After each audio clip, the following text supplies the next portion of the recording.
ایک صحابی بیان کرتی ہیں کہ میں نے رسول اللہ صلی اللہ علیہ وسلم سے نماز میں ادھر ادھر دیکھنے کے بارے میں پوچھا تو آپ صلی اللہ علیہ وسلم نے فرمایا کہ یہ تو ڈاکہ ہے جو شیطان بندے کی نماز پر ڈالتا ہے۔ نبی کریم صلی اللہ علیہ وسلم نے فرمایا اچھے خواب اللہ تعالیٰ کی طرف سے ہوتے ہیں اور برے خواب شیطان کی طرف سے۔ پس جو شخص کوئی برا خواب دیکھے تو اپنے بائیں طرف کروٹ لے کر 3 مرتبہ تھو تھو کرے اور شیطان سے اللہ کی پناہ مانگے، وہ اس کو نقصان نہیں دے گا اور شیطان کبھی میری شکل میں نہیں آ سکتا۔ آپ صلی اللہ علیہ وسلم نے فرمایا جس نے خواب میں مجھے دیکھا اس نے حق دیکھا، کیونکہ شیطان مجھ جیسا نہیں بن سکتا۔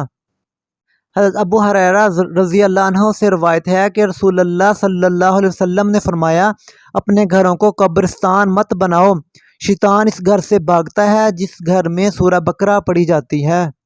حضرت جابر رضی اللہ عنہ نے رسول اللہ صلی اللہ علیہ وسلم سے روایت کی کہ آپ صلی اللہ علیہ وسلم نے فرمایا بائیں ہاتھ سے نہ کھاؤ کیونکہ شیطان بائیں ہاتھ سے کھاتا ہے۔